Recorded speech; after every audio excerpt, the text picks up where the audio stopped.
So with that said, we're going to start with the tobacco production presentation. Dr. Bob Pierce is here with us today. He's going to talk a little bit about, I guess, where we are with tobacco and some other opportunities and things like that. So I want to turn it over to him. We'll kill a few lights. All right, thanks, Tad. Y'all hear me all right? Everything sound good? Okay, great. So historically, we've often led Agronomy Day with tobacco, Tad, because that was a big draw. We knew people would come in for it. When Tad called me this time and asked me to come up and talk about tobacco, I said, "Are you sure?" But I'm glad to see so many of you came out for the visitation.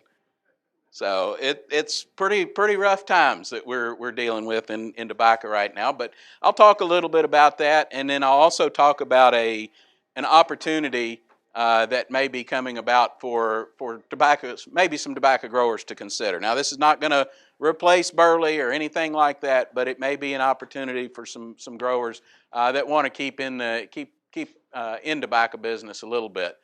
A couple of my colleagues have contributed this to as well. Dr. Bailey down at our Princeton station, he does the dark tobacco. He's also been quite involved in the development of the Connecticut broadleaf cigar tobacco that I'm going to talk a little bit about. And then also Dr. Will Snell, who many of you know is our economist and looks at markets and those kinds of things. And so I've got some of his information for looking at these markets. As far as 2019 is concerned, we were just Tad was talking about the rain, and this seems to have been going on for several years now, where we've had at least some point in the season some tough situations and a lot of rain. Of course, 2018 was the wettest year on record in many places in the state, and we had a lot of issues with our yields. 19. Not quite as historically bad as 18 was. Still had some challenges with some wet weather early, and then we got in a dry finish there, and particularly in September we got really dry, which a lot of the crop was already out of the field and curing at that stage, and it may not have affected our weight as much as it did our quality. So overall, I'd say our yields were good to fair. Quality. And I'll show you that I expected to have some quality issues, but overall I felt the quality was pretty good and that we had a usable crop, which made the marketing season all that more disappointing because we were having a lot of problems with getting this crop sold. Prices certainly not where we want them, but more so it was that tobacco being rejected, and we'd have to haul it 2 or 3 or 4 times to different places to try to get it sold. It was just a very discouraging and disappointing marketing season. And this is why I say, and I expected we would have some quality problems. This is a relative humidity starting at the 1st of August and going through the end of November. So for the most part during the curing season, and really it was this period sort of through September here where we didn't have any rain. Temperatures were in the upper 80s and 90s most days, and relative humidities were really low.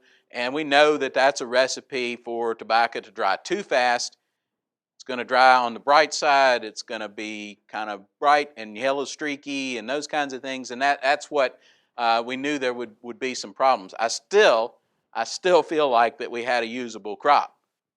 But as we'll see with some of the market conditions, the buyers have the opportunity to be a bit more choosy, and I think they exercised some of that opportunity and took advantage of perhaps our less than ideal quality to change the marketing season to a certain extent. So this is switching over to some of Will Snell's slides, and this is his description of the marketing season, a disaster. I don't know if it was quite disastrous. Certainly it was a challenge and disappointing for a lot of folks.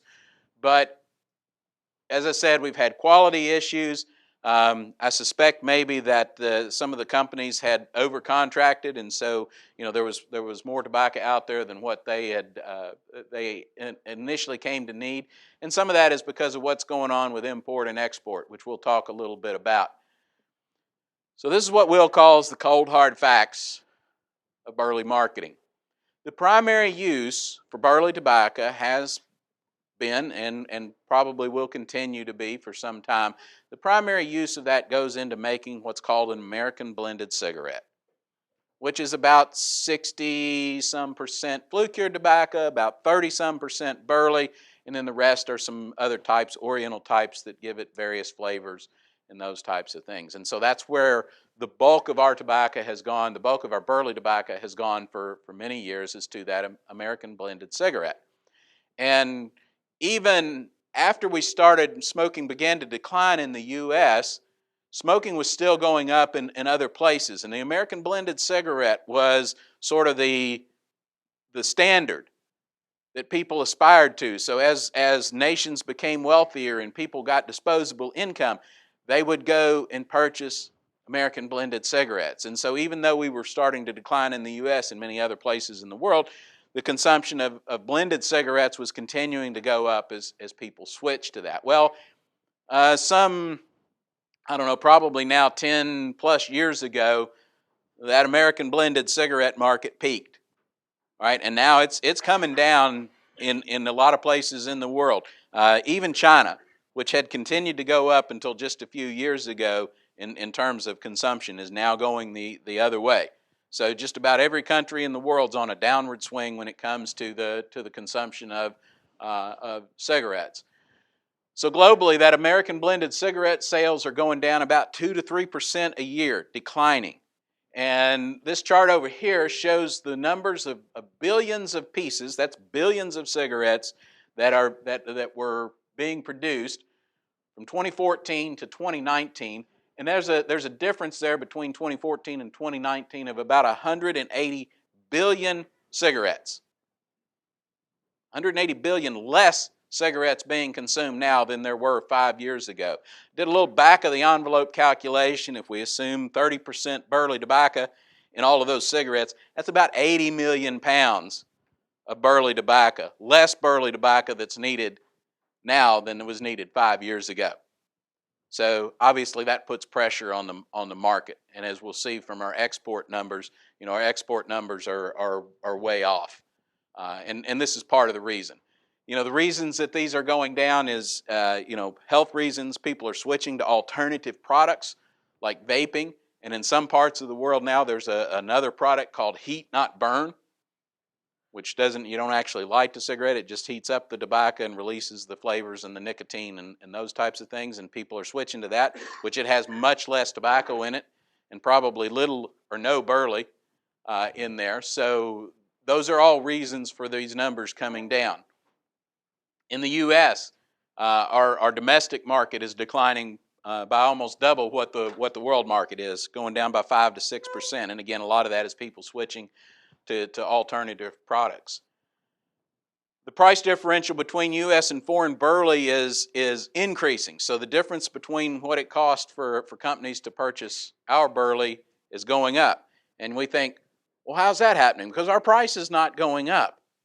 It has to do with money markets and the strength of the dollar versus other world currencies. It's a relative thing, and so it's relatively cheaper for companies to use burley from other places.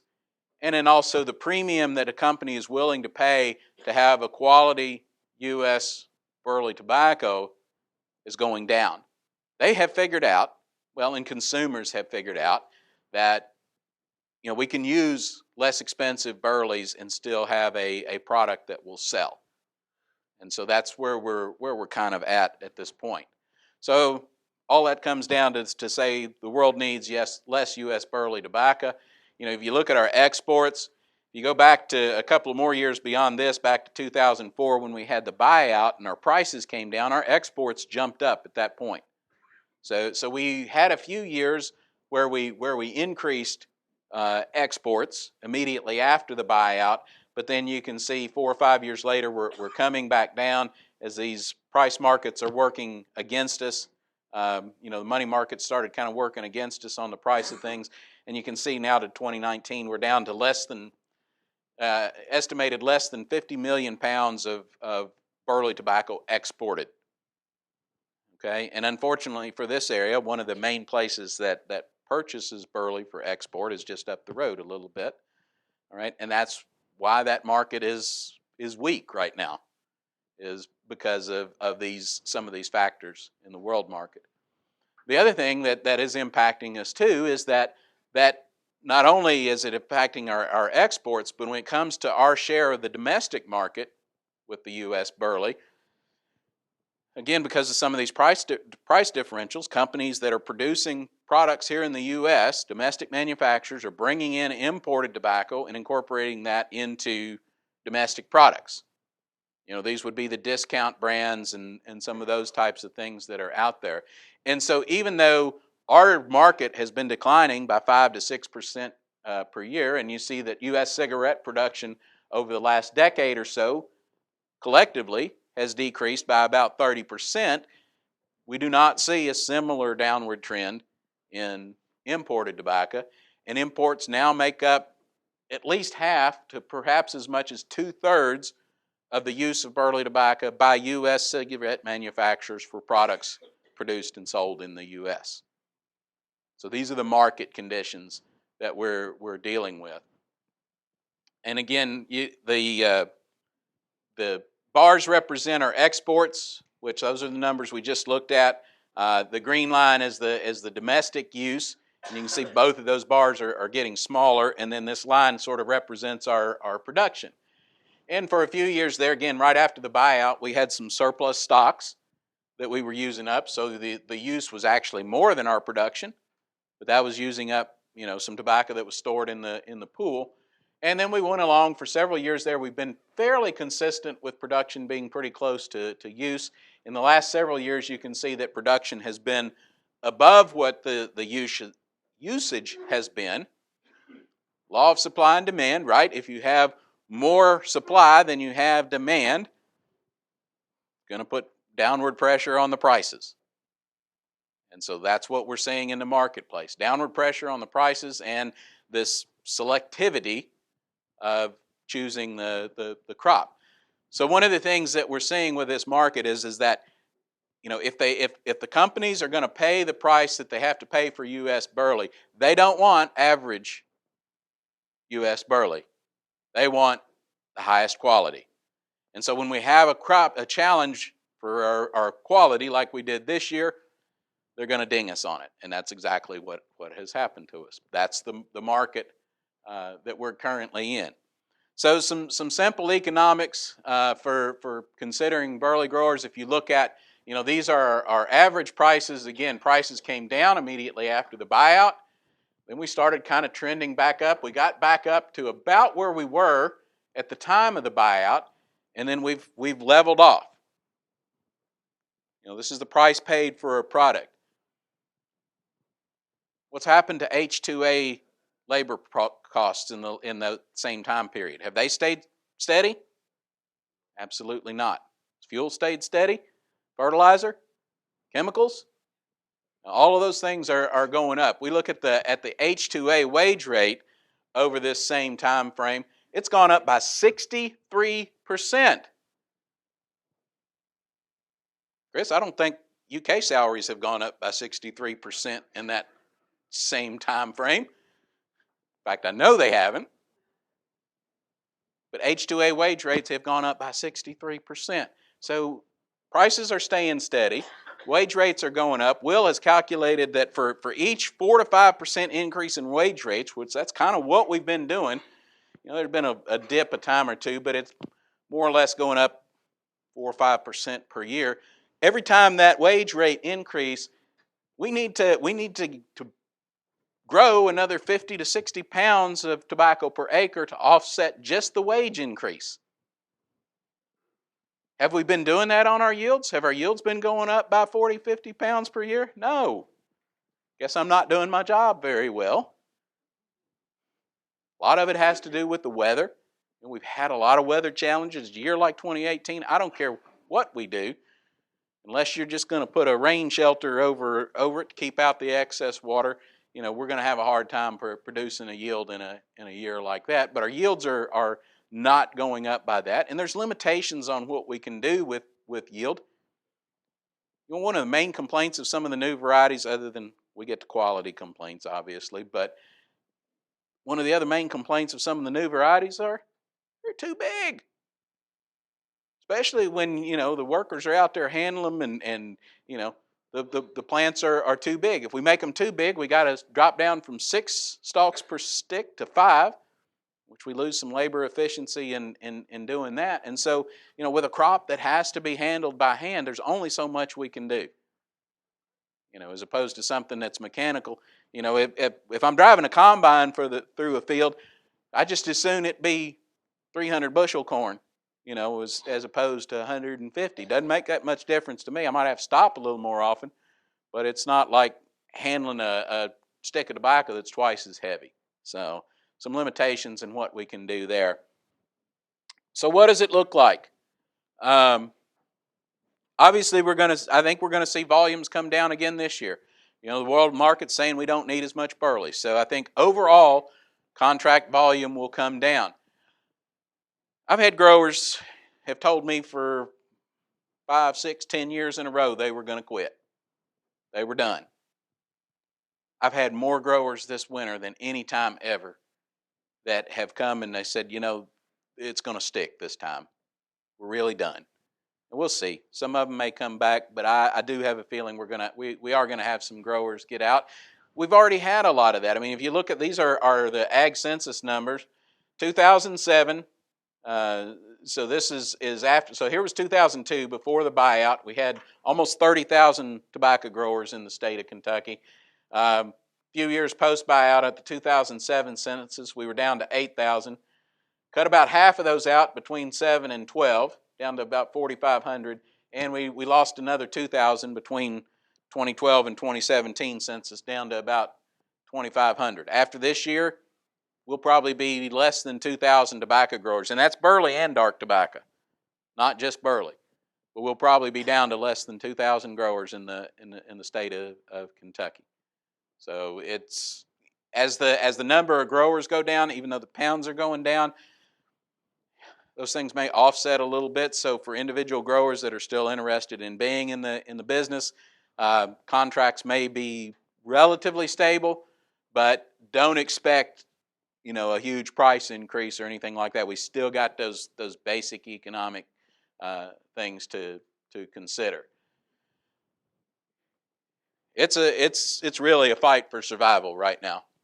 And I know there's not anything else that looks great right now in the ag markets, but truly for those that are going to stay in the tobacco business, and for us as an industry in Kentucky, it's a fight for survival. And then these are some things Will suggested. What are some strategies that we can do? Well, education, try to improve labor efficiency. And I've gone through my head. I go with go talk to growers and we can tweak the things around the edges a little bit, maybe, but there's not a lot we can do. Yield gains, it's, again, a lot of that is weather. Sure, there's some things that we can do with management-wise, and I have people tell me all the time that, well, we used to get 3,000 pounds per acre. Well, you weren't growing 100 acres at that time. We were growing 10 acres, and we took better care of it. We had it on the best places in the field, not each year we're going a little further over the ridge and on the thinner ground and some of those kinds of things. So yield's going to be tough to improve, but we can work on that. We've got some tools to help with that. Learning what the leaf requirements of the companies are. We've talked a little bit about that today. Communicating with companies, improved margins. I mean, we've been preaching this to the companies for a while. Is that if you want to keep growers involved in this business, they got to have at least enough margin to survive on. And right now, it's mighty thin, especially after a year like this with prices tough to do. Reward growers for U.S. GAAP compliance. We were sold GAAP, and those of you that are still going to be growing next year, you're going to have to come to a GAAP meeting still somewhere, and I'll talk to you about things there as well. But we were sold that program on the idea that this is going to set you apart. This is going to make us, we're going to be above everybody else with this. But yet, all that seems to have bought us is just hanging on. We're not really seeing the reward for that compliance, and our growers being paid a price that reflects the value of that grower to the system in terms of being able to give the traceability to you know, the assurance that this tobacco was grown under certain standards. Legislation, could we do something about that trade imbalance on the import-export side?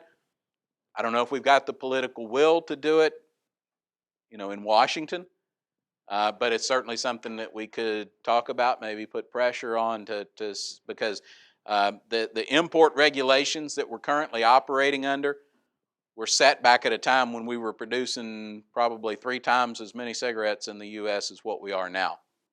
But yet the sort of the caps for imports remain at the same places as they did then. Labor availability and cost, can we do anything about those H-2A wage increases? Possibly, yes. Regulation, this is one area where we've always thought, if there are regulations, we can respond to them fairly quickly. But the companies seem to be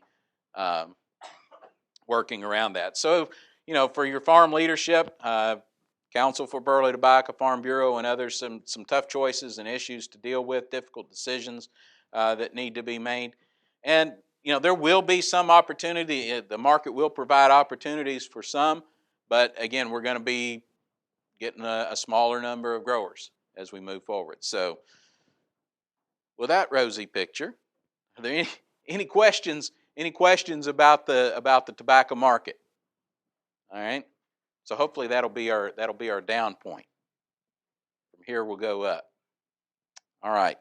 So what I want to talk about next is an opportunity, perhaps an opportunity for some growers. How many of you have heard some talk about this Connecticut broadleaf shade or broadleaf wrapper tobacco? Anybody?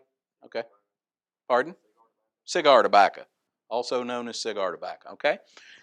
So there have been some leaf dealers around the country that have suggested that there's an increase in demand for this type of tobacco.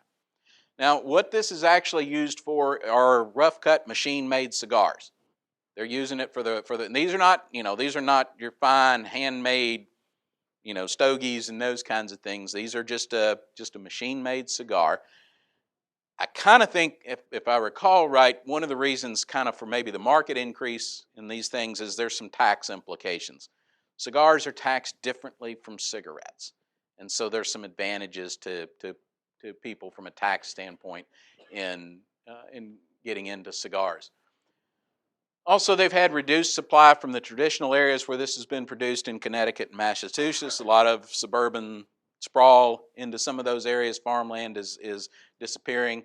And so they're looking for some growers to grow this type of tobacco. They produced some small acreages in Kentucky and Tennessee in 2017, 2018, and we think there was somewhere around 1,000 acres of it grown in Kentucky and maybe some in Tennessee as well last season. And we're hearing there's interest from some of these companies to grow some more of this type of leaf. So it could be an opportunity. Again, this is not something. By the time I get done talking about this, hopefully you'll realize you don't want a lot of acres of this because it's a lot of labor, particularly compared to burley. So this is not going to replace hundreds of acres of burley. This is something that maybe provides us with a little bit of a niche. The management of this type of tobacco is going to be more like what they use out west on the dark tobacco, the dark air cured tobacco in particular. So it's a lower plant population than what we've typically used with burley, around 5,000 to 6,000 plants per acre.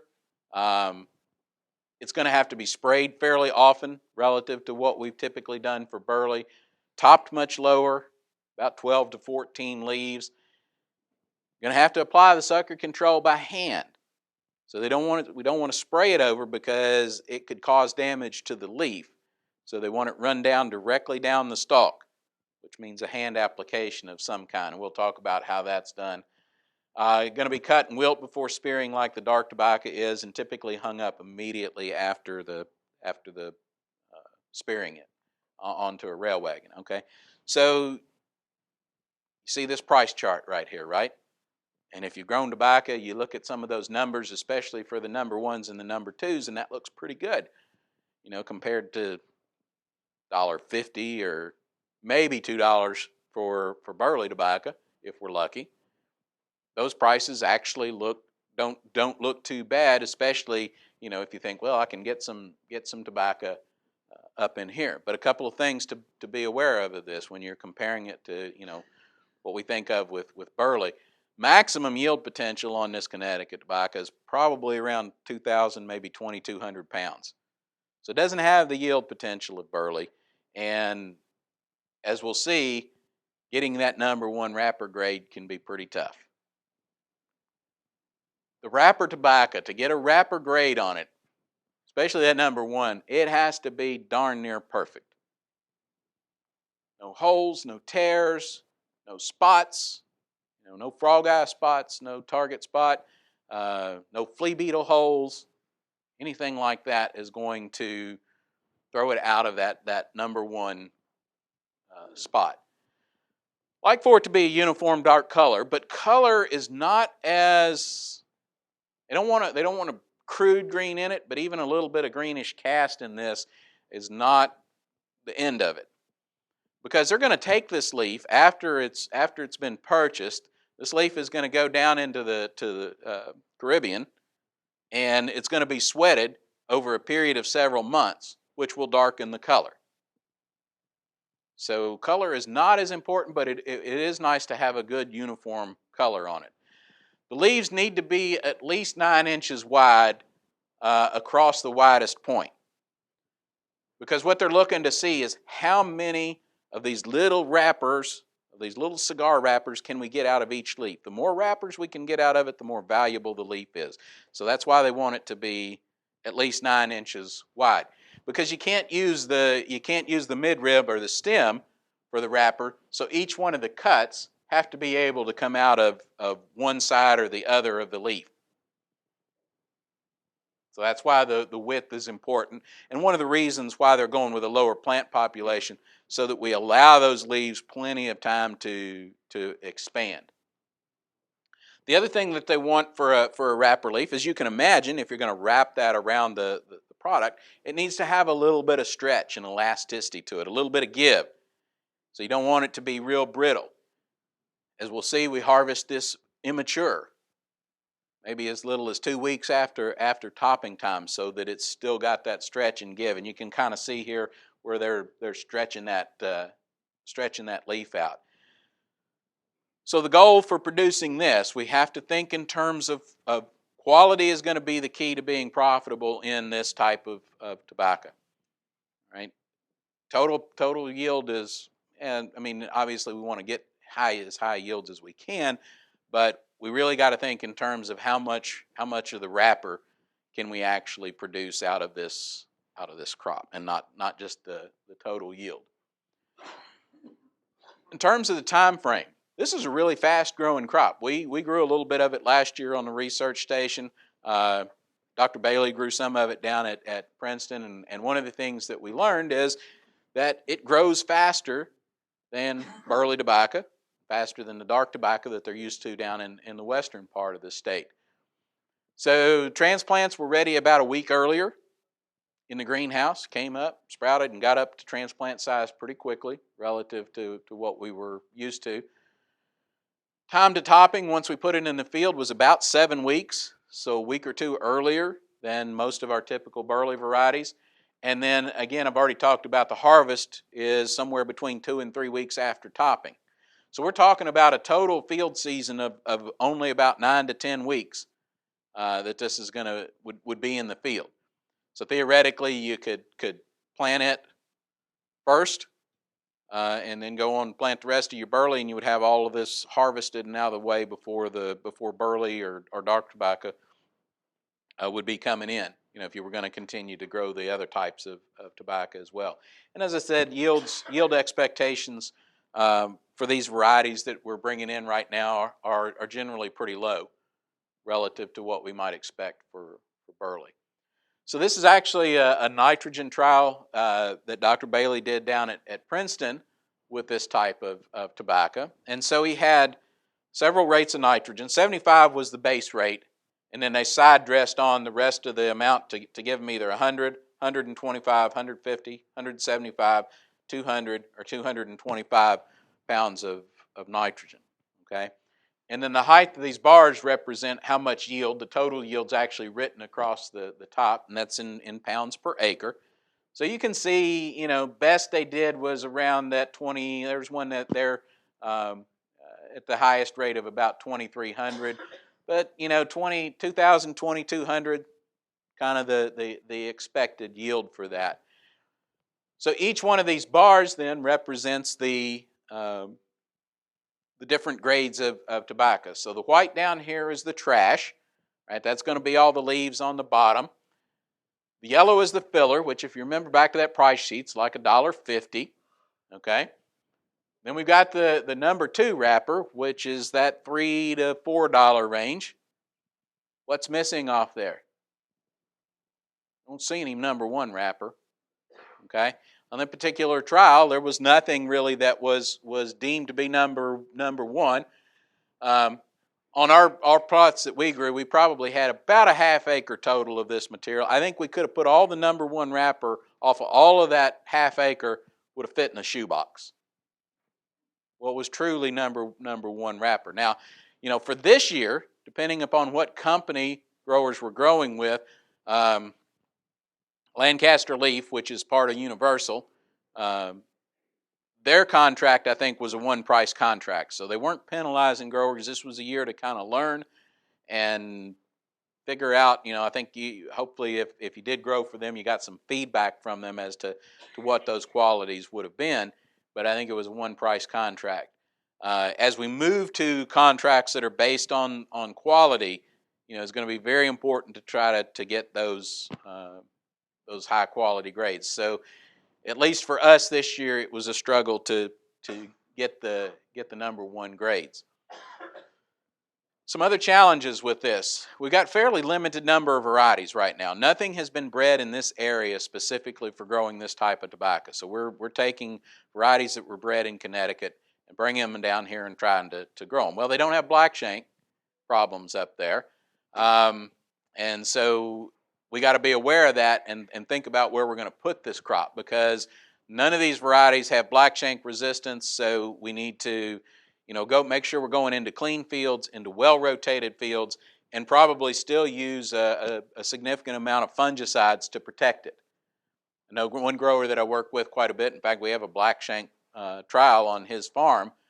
So we know there's, he's had black shank for years on there. He was able to successfully grow this, but he had to use, he used a Rondus Ridamil at transplant time, and then came back with a follow-up of Ridamil at lay-by, probably maybe a week or so before lay-by, a follow-up, and was able to, with that kind of scheme, to protect it. But you don't want to go into a field with a heavy black shank pressure.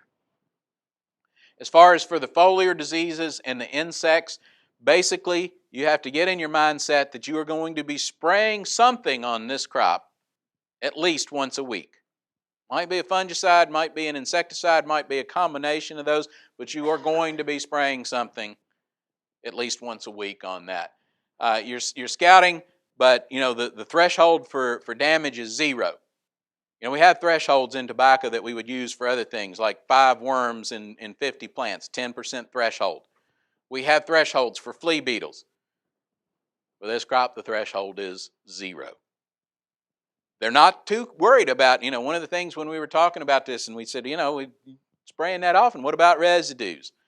On this type of tobacco, residues are a concern, but secondary to quality. If we don't produce the quality, they don't want it. So these are just some of the varieties that we looked at. We know very little about these varieties in their history. Last year was the first year that we actually had an opportunity to look at some of these things. As I said, looking at it, it looks more like dark tobacco than it does burley. It's closer, probably closer relative to the dark tobacco than it is burley. Again, top down fairly low, so you get these broad leaves. This was actually the variety trial that Dr. Bailey did with some of these different varieties. And you'll notice this one got 6 pounds per acre of number 1. You see the little 6 there, not even enough to register a bar, but we got a number there. So 6 pounds per acre of number 1 wrapper off of one variety. So again, the numbers are the trash, the filler, and the number 2 wrapper for the most part. Down here, he's actually calculated the percentage of wrapper tobacco that he got, which typically right around 30%. We feel like that for this to be truly profitable from a grower standpoint, we really got to try to get closer to that 50% wrapper, at least 50% wrapper, in order to make this a viable option because of the extra work and the labor and everything that it takes to grow this and the typically lower yields. So,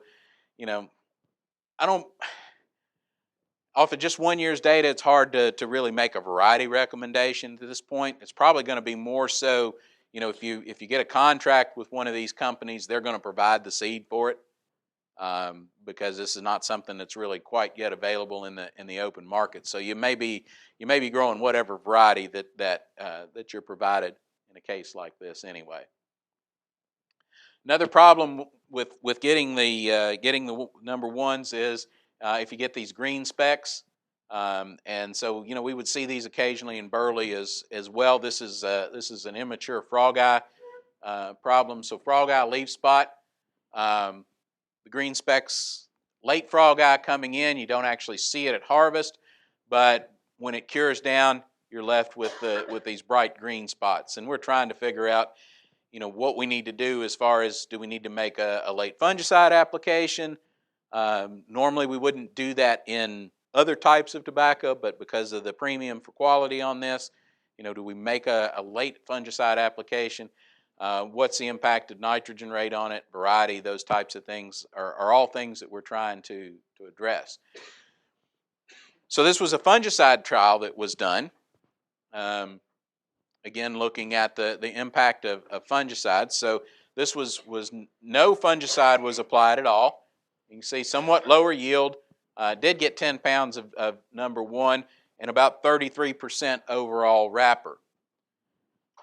1 Quadris application at 4 weeks after transplanting, which is sort of typical. Somewhere between 4 and 6 weeks after transplanting for burley is what we might do. But we made 1 application, increased our yield by about 300 pounds there, and we came up to about 39% wrapper. So we're getting closer, right?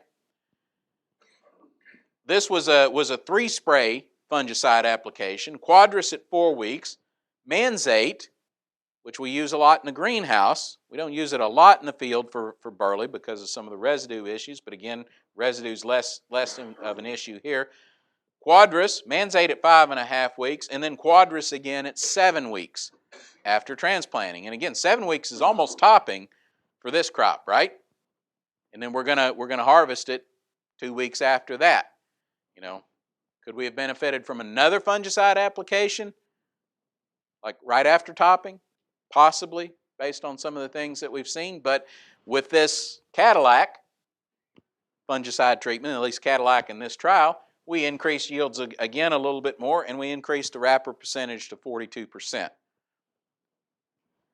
One of the big problems we had on our test plots in Lexington with this, we didn't get any number 1 and very little even number 2.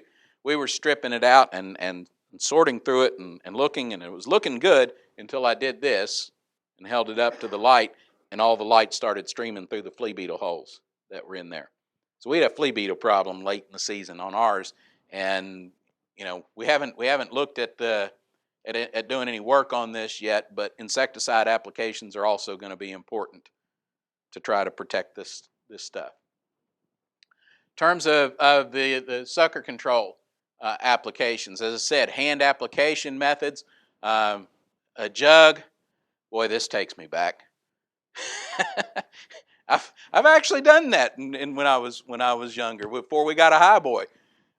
Did a fair amount of backpack spraying, but basically, again, making sure that we put the material right at the top of the plant.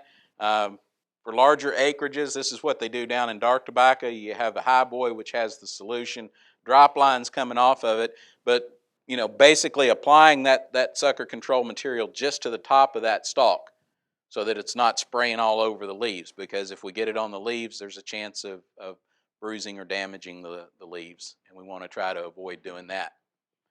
So after topping, we're going to harvest this immature, 3 weeks, sort of at the maximum. A lot of growers, I think we started too late this time. We needed to maybe start harvesting at 2 weeks after topping, because the harvest is a systematic process with this. You're not going to go down and you're not going to lay down an acre of this at one time and then come back and pick it up. That's not the way it's going to work with this one. Do think that we need to try to get the harvesting done by no later than the 10th of September, so that we have the best curing conditions for this type of tobacco. The harvest is very labor intensive and going to take time. Instead of cutting and spearing, it's got these big gold leaves that are brittle on it and everything, especially you can imagine cutting it as early as we're talking about too, very brittle. So you got to cut it, lay it down carefully so that none of the leaves break, because remember, breaks, tears, that's gonna destroy the value of the leaf. They also recommend cutting it off as flat with the ground as possible. So instead of, usually with burley we got a little point there. Those points, you drag the leaf across there and you wind up ruining a whole bunch of leaves. So you want it cut off flat. One grower told me that they had picked up some kind of loppers that had like an angled head on it, and you could just go along and clip everything off flat as a way to do that. So you lay it down gently. You want to field wilt it for a period of time so that you can handle it, but you have to be aware that, oh, by the way, this sunburns really easily. And on a hot day, if you cut it in the middle of the afternoon, in about 45 minutes it can sunburn. So you'd have to come back and pick it up very quickly. Again, what a lot of growers have done with that, cut it of an evening after the sun's going down and not as intense, let it wilt overnight, pick it up and spear it the next morning. And then they recommend going directly from spearing instead of letting it sit out in the field. It would then go on to a rail wagon, which is pretty common in the western part of the state, less common this way, but you're probably going to have something like that if you're going to make this work. And that was one of the limitations for some growers that tried this last year, is they either didn't have rail wagons or they didn't have enough rail wagons to really expedite this process. Ideally, you'd like for it to hang on those rail wagons for a couple of days to get a little more wilt on it before it had to go up in the barn. A lot of growers didn't have that luxury and had to put it up fairly early. And again, we got to watch out from trying to push it up too tight. Anything that bruises, damages that leaf is going to cause issues. Curing's pretty much like burley. We're going to hang it maybe a little wider spacing, give it a little more airflow around those plants than we would for burley, but more or less the curing is going to be pretty much like burley, with the spacing and the management of the vents and those types of things. So after it's cured, comes in case, we get it down. Now we got to strip it and grade it. For our crew on our test plots, it took 3 to 4 times as long to strip and grade this crop as any other thing we've ever done, because you got to look at each leaf and determine what grade it's going to go into. Okay, and you pack it in boxes, and then you say, well, what if I can just throw any old thing in a box? Well, they're going to inspect. I mean, if you can imagine if they're expecting to pay $5 to $6 a pound for this leaf, they're going to take a pretty close look at it. So you're not going to hide a lot of stuff in that kind of a situation, at least not for very long. So each leaf's going to have to kind of be opened up and looked at to make sure that it is uniform. There are no flaws, spots, and so on. So like this leaf right here, down here at the bottom, there's a couple of little spots that would throw that one out. And when we talk about how many cuts can we make on it, they provided these little index cards. It's about a 3x5 card, roughly, that determines how many cuts you can get. And so a leaf like this, a little bit on the small side, we probably get 1, 2, 3, maybe 4 in there. So this would probably be a number 2 wrapper. To be a number 1, it'd have to be a little bit broader and a little bit longer to get a few more of those cuts out of it. Number 1 wrapper, they're looking to get at least 6 to 8 cuts. Number 2 wrapper can be 2 to 5 cuts. Filler is a leaf that's solid, but you have some spots or whatever in it that don't let you get very many cuts. And then the trash are just the ones that have a lot of injury on them. So you take a leaf like this, and I don't know how well you can see from back there, but there are a lot of little spots in that leaf, these white spots that are going to, we couldn't get a cut right here, for example, because of that. We can't get cuts in here. Probably not here. There might be one cut on that leaf somewhere. That's probably going to, even though it looks on the surface to be a pretty good leaf, more than likely would wind up in a filler grade. So again, it takes a lot of time to do this and sort it as well. Anything like this, if it's got the green speck in it, that's going to go in. That's going to have to go in the filler grade, because you can't just get very many cuts out of it. So some things that we've learned. We're probably going to adjust our plant population. They were around 6,000 last year. We may adjust back to about 5,000. Topping down to lower number of leaves so that we get larger leaves, more cuts out of a leaf. Harvesting a few days earlier than what we did this year, maybe starting at 2 or 2.5 weeks after topping and handling it carefully. We got to really get our mind wrapped around this idea of pest control, more so than what we've ever done with burley, and making some extra fungicide applications. So I've said several times that if we're going to be successful with this type of tobacco, we're going to have to go back to thinking about growing tobacco like our grandfathers did, on small acreages, and very carefully watched, carefully taken care of, if we're going to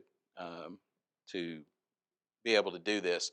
So do want to, this is just a shot of it growing in the field, but express appreciation to Lancaster Leaf, which again is a division of Universal Leaf, for funding some of these research projects that I've told you about here. Lancaster Leaf is one of the companies involved in growing this. Hale and Cotton is another one. If you're interested in looking into it, we hear that they're starting to do some meetings and starting to work with growers on this.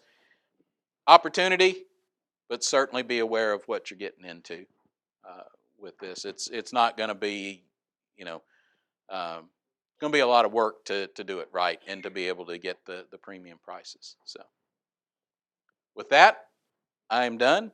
Tad, if I've got a minute or two, I'll take questions. If not, we can switch over to the next speaker. Any questions? Yes, sir. So you pack it in boxes. It's not tied in hands or baled or anything like that. They have these big boxes, and you get about 150 pounds or so a leaf in a box. And you actually, for the wrapper grades, you're laying it, kind of flat in those boxes and keeping it oriented and everything and like that. What I've been told is that when a box comes in, they're gonna reach in and grab a handful. They're gonna reach down in the box and grab several handfuls out, and then they're going to basically go through that same process and assign a percentage to it. So if you say this is number 1, and they come through and they look through it and they say, well, we think it's 75% number 1. That's my understanding of how eventually something like this would work.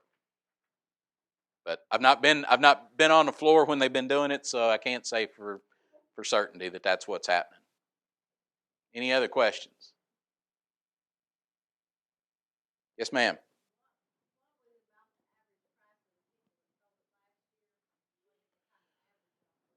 So the Lancaster Leaf, the Universal folks, I believe had a one price contract. And did anybody have a contract with them last year that's here? I don't know exactly what that price was. I think it was a high $3 or maybe $4 range, something like that for the one price market that they did. Hale and Cotton actually was grading on it, and it varied quite widely. I had a grower that's there close to us in Lexington. that averaged a little over $4 a pound for his. When they graded everything out, I heard of a grower in the western part of the state that averaged $1.50 because he admitted that among other things he harvested too late. He let it stay out too long. But so it was a pretty wide range with that. It really depends on the. I mean, I think everybody struggled to get the number ones.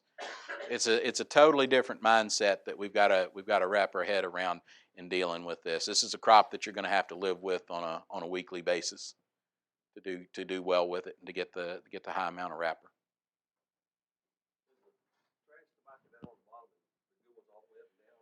Yeah, the trash tobacco is usually the 4 or 5 leaves on the bottom. They're almost always going to go in the trash, and then anything from there up can be potentially number one if it's solid enough and doesn't have the injury. So anything from there up can go in any of the other grades.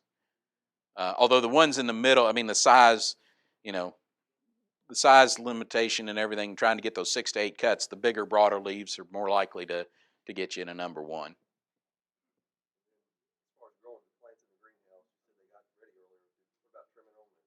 Yeah, we mowed them. We were able to, we clipped them and everything just like we would burley. They just came on a little faster. All right. Thank you very much.